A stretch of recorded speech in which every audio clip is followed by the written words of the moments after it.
Hey everyone, for this reflection video, I'll be sharing what I learned about chip manufacturing, the semiconductor industry, polylithography, how CPUs are made, and some of the future technologies that are shaping our world today.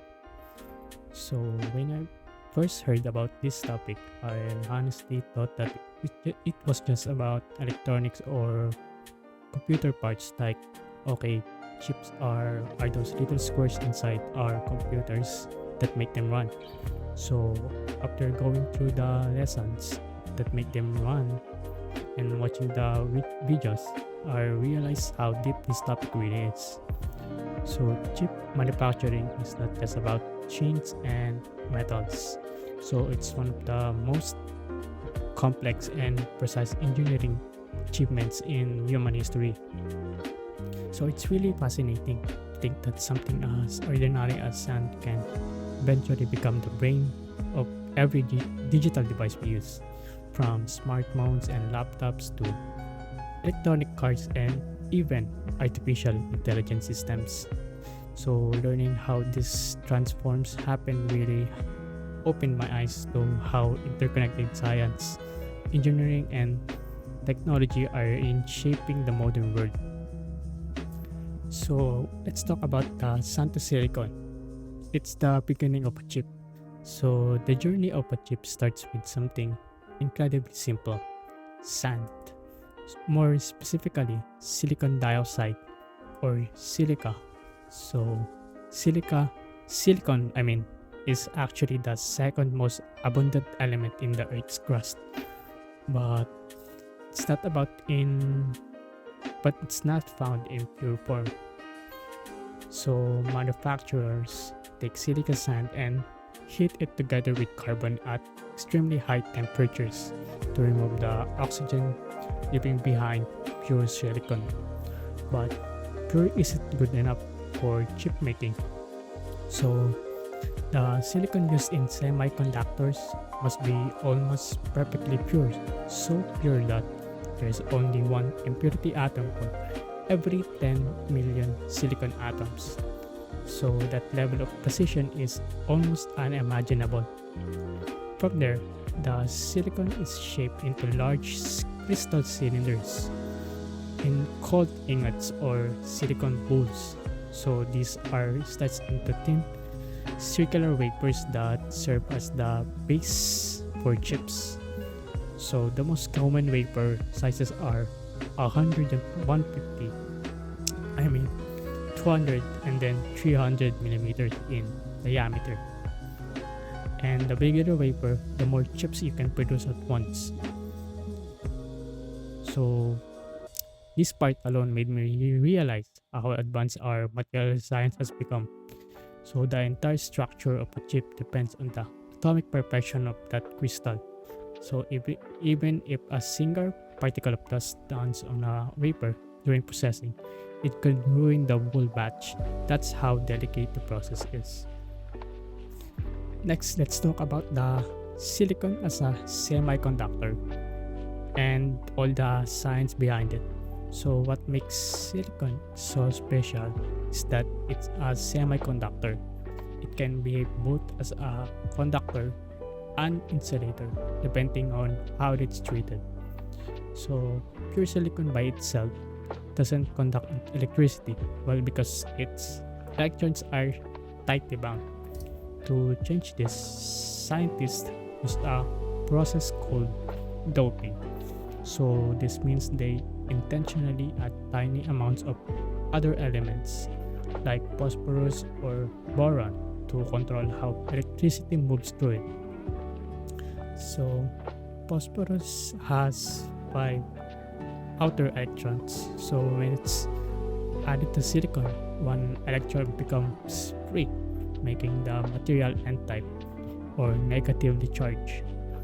So boron on the other hand has only 3 electrons, creating empty spaces called holes, which makes it a p-type or positively charged. So by arranging p-type and n-type layers in certain ways, engineers can create diodes, transistors, and other microelectronic components. So it's like building tiny electronic highways for electricity travel through. So at this point, I really started to appreciate the level of atomic precision involved.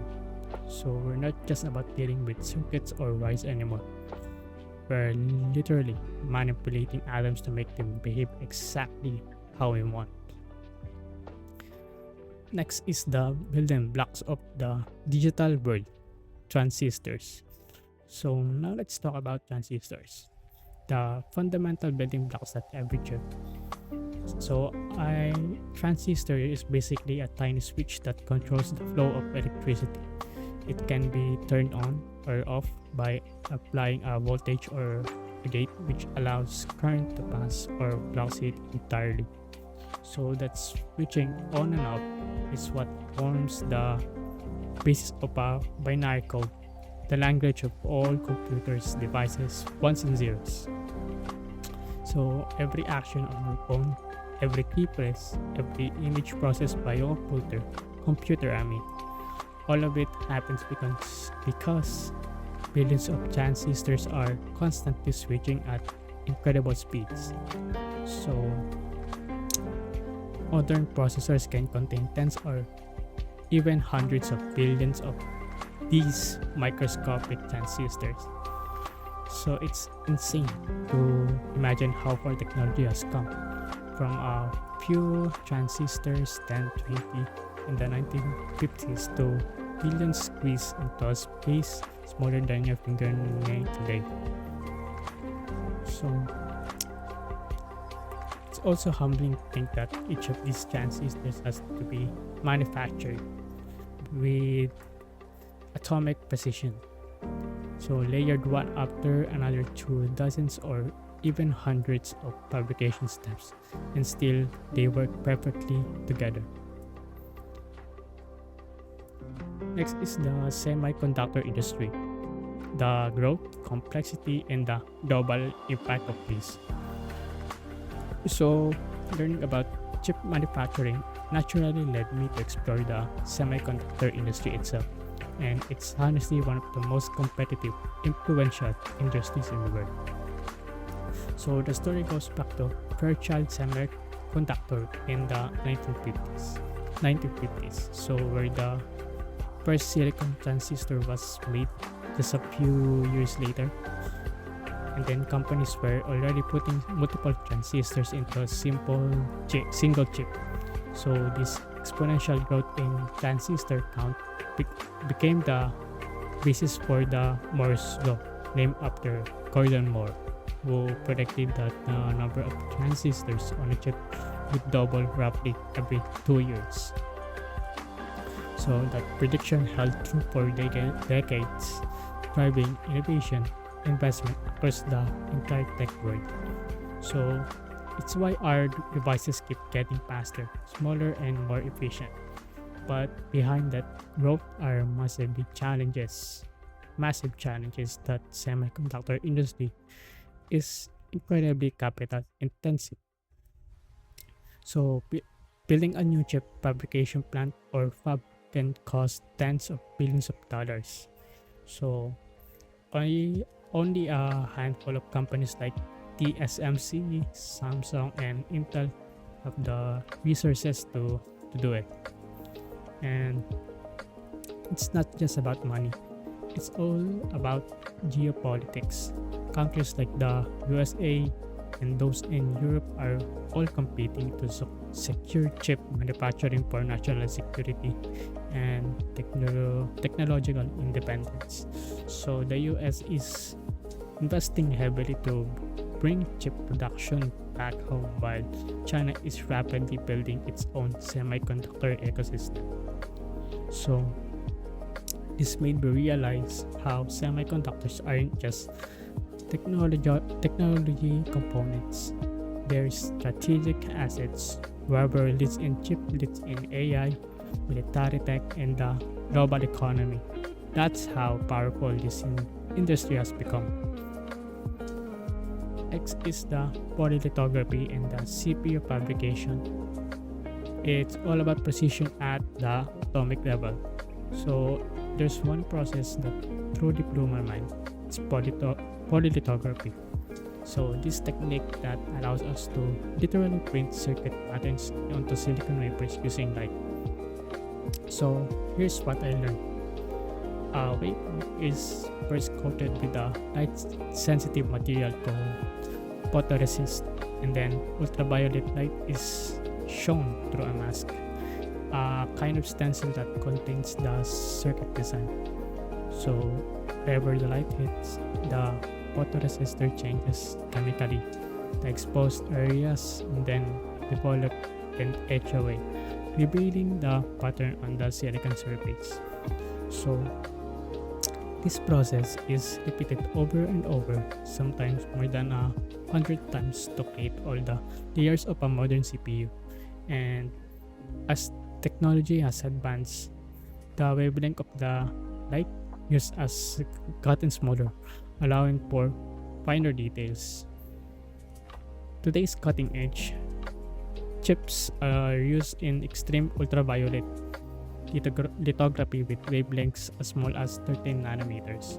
So companies like ASML in the Netherlands are the only ones that make these machines, and each one costs around $150 million. And it's mind-blowing how much precision and technology goes into something we never even see. So after the polylithography and doping stages, the wafers go through metallization, where copper is used to form the connections between billions of transistors.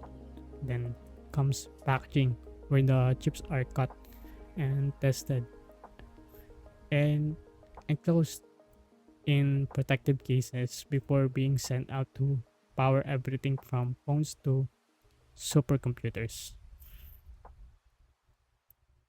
And last thing I learned from watching all the videos is the future technologies and what comes next. So after understanding how chips are made today, the next question is what comes next. So the future of technology looks incredibly exciting by 2025 and beyond. So we're seeing breakthroughs that could completely reshape industries. So quantum computing is one of them, using qubits instead of bits to solve problems that would take traditional computers millions of years.